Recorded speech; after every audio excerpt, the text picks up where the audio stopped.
অসমৰ মাটিত ৰাজনৈতিক অধিকাৰ সুৰক্ষিত হ'ব লাগিবই। আমাৰ মাটি ভেটি আমাৰ কৃষ্টি সংস্কৃতি সুৰক্ষিত হ'ব লাগিব। সম্পদৰ ওপৰত অধিকাৰ নিয়ন্ত্ৰণ হ'ব লাগিব। আমাৰ জাতি জনগোষ্ঠীসমূহৰ তেওঁলোকৰ যি অধিকাৰ আছে সেই অধিকাৰো আমি সুৰক্ষিত কৰিব লাগিব। অসমত বসবাস কৰা বহু দিনৰ পৰা থকা বিভিন্ন জাতি জনগোষ্ঠী হিন্দু মুছলমান শিখ জৈন পাৰ্চী সকলোকে একত্ৰিত কৰি এক অসম কৰাৰ ঐক্যবদ্ধ অসম কৰাৰ যিটো আমাৰ লক্ষ্য, এই লক্ষ্যত আমি অবিচল অলৰ অচৰ অটল হৈ আছোঁ। অসম জাতীয় পৰিষদৰ আজি তৃতীয় বাৰ্ষিক আমাৰ প্ৰতিষ্ঠা দিৱস। শুভক্ষণত যিসকল মহান বীৰ শ্বহীদ আছে, স্বদেশ স্বজাতিৰ সুৰক্ষিত ভৱিষ্যতৰ কাৰণে যিসকলে জীৱনৰ সৰ্বোচ্চ ত্যাগ কৰিলে সেইসকলৰ প্ৰতি সশ্ৰদ্ধ প্ৰণিপাত জনাইছে এই শুভক্ষণত। আৰু আমি দলটো জন্মৰ সময়ত যিসকলে এই দলৰ যাত্ৰাৰ আৰম্ভণি কৰিছিল, বিশেষকৈ সদৌ অসম ছাত্ৰ সন্থা, অসম জাতীয়তাবাদী যুৱ ছাত্ৰ পৰিষদ আৰু অসমৰ যিসকল বুদ্ধিজীৱী সুধী সমাজ, সেইসকলৰ প্ৰতিও আমি শ্ৰদ্ধা নিবেদন কৰিছোঁ আজি শুভক্ষণত। তৃতীয় বাৰ্ষিক প্ৰতিষ্ঠা দিৱসৰ এই ক্ষণত আমাৰ স্পষ্ট বাৰ্তা, অসমৰ প্ৰতিটো জাতি জনগোষ্ঠী ভাষা ভাষী ধৰ্মাৱলম্বী লোকক একত্ৰিত কৰি আমি এক অসম ঐক্যবদ্ধ অসমৰ যিটো দৰ্শন বা চিন্তা, সেই চিন্তাৰে আমি আগবাঢ়িব কৈছোঁ। সাম্প্ৰদায়িকতা, বিভাজন, ঘৃণা, ধৰ্মীয় উন্মাদনাৰ বিপৰীতে অসমৰ প্ৰতিটো জাতি জনগোষ্ঠীক তেওঁলোকৰ স্বাভিমান সকলোকে যাতে আমি দিব পাৰোঁ, প্ৰতিটো জাতি জনগোষ্ঠীয়ে তেওঁলোকৰ ভাষা কৃষ্টি সংস্কৃতি ৰক্ষা কৰাৰ ৰাজনৈতিক সংগ্ৰামৰ যিটো পৰিৱেশ, সেই পৰিৱেশ যাতে আমি দিব পাৰোঁ, সেই লক্ষ্য লৈ আমি আমাৰ ৰাজনৈতিক যাত্ৰা আৰম্ভ কৰিছোঁ। 3টা বছৰ বৰ দীঘলীয়া সময় নহয়, কিন্তু যথেষ্ট প্ৰত্যাহ্বানপূৰ্ণ।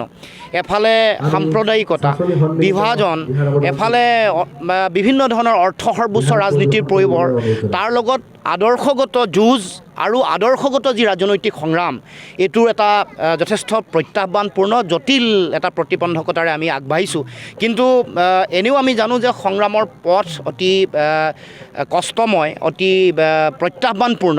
কিন্তু আমাৰ মূল লক্ষ্যটো কি, লক্ষ্যটোত আমাৰ দৃঢ়তা আছে। আমি সকলোৱে সেই সময়তে সংকল্প লৈছিলোঁ, অসমীয়া মানুহৰ মাজত স্বাভিমানী আপোচবিহীন জাতীয়তাবাদৰ বৰ ভেটি যাতে আমি তৈয়াৰ কৰিব পাৰোঁ, গঢ়ি তুলিব পাৰোঁ। ৰাজনৈতিক সংগ্ৰামৰ যিটো যাত্ৰা, বিগত সময়ছোৱাত আঞ্চলিকতাবাদ জাতীয়তাবাদৰ নামত যিসকলে জাতিটোক বিশ্বাসঘাতকতা ঠগ আৰু প্ৰবঞ্চনা কৰিলে, তেওঁলোকৰ বিপৰীতে এটা নিৰ্ভেজাল আপোচবিহীন স্বাভিমানী জাতীয়তাবাদৰ ভেটি আমি শক্তিশালী আৰু সুদৃঢ় কৰিব লাগিব। তাৰ কাৰণে যুঁজ অব্যাহত আছে, অব্যাহত থাকিব। এই গোটেই সংগ্ৰামৰ সময়ত আমি দেখিছোঁ যে বহুতে আপোচ কৰিছে, বিশ্বাসঘাতকতা প্ৰতাৰণা কৰিছে, ঠগিছে, দালালি কৰিছে। বিভিন্ন ব্যক্তি আছে, বিভিন্ন দল সংগঠনৰ নেতা কৰ্মকৰ্তা আছে, শিল্পী আছে, সাহিত্যিক আছে, চৰকাৰৰ ঘৰত গৈ বুজাবুজি কৰি সমগ্ৰ সংগ্ৰামখনক বিপথে পৰিচালিত কৰিবলৈ উঠি পৰি লগা মানুহো আমি দেখিছোঁ। কিন্তু আমি এই মুহূৰ্তত আমি ক'ব খুজিছোঁ, আমি দৃঢ়তাৰে আগবাঢ়িছোঁ।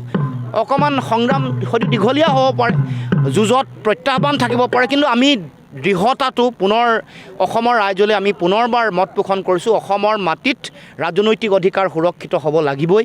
আমাৰ মাটি ভেটি আমাৰ কৃষ্টি সংস্কৃতি সুৰক্ষিত হ'ব লাগিব। সম্পদৰ ওপৰত অধিকাৰ নিয়ন্ত্ৰণ হ'ব লাগিব।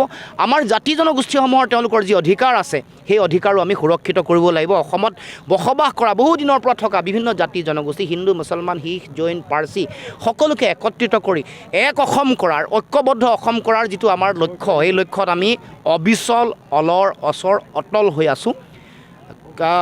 জাতীয়তাবাদী চিন্তাৰ আগৰ যিসকল ব্যক্তি আছিল, কোনোবাই হয়তো বেলেগ দল সংগঠনত থাকি এতিয়া তেওঁলোকে নিজৰ আদৰ্শ পৰিহাৰ কৰি ঠগ প্ৰবঞ্চনা কৰি বেলেগলৈ যাব পাৰে, কিন্তু আমি আমাৰ এই স্পষ্ট বাৰ্তা দিব খুজিছোঁ যে আগন্তুক দিনসমূহত আমি অসমৰ কাৰণে আমি কাম কৰিম, অসমৰ মানুহৰ কাৰণে কাম কৰিম। সেই লক্ষ্য আৰু উদ্দেশ্য আমাৰ অবিচল হৈ আছে।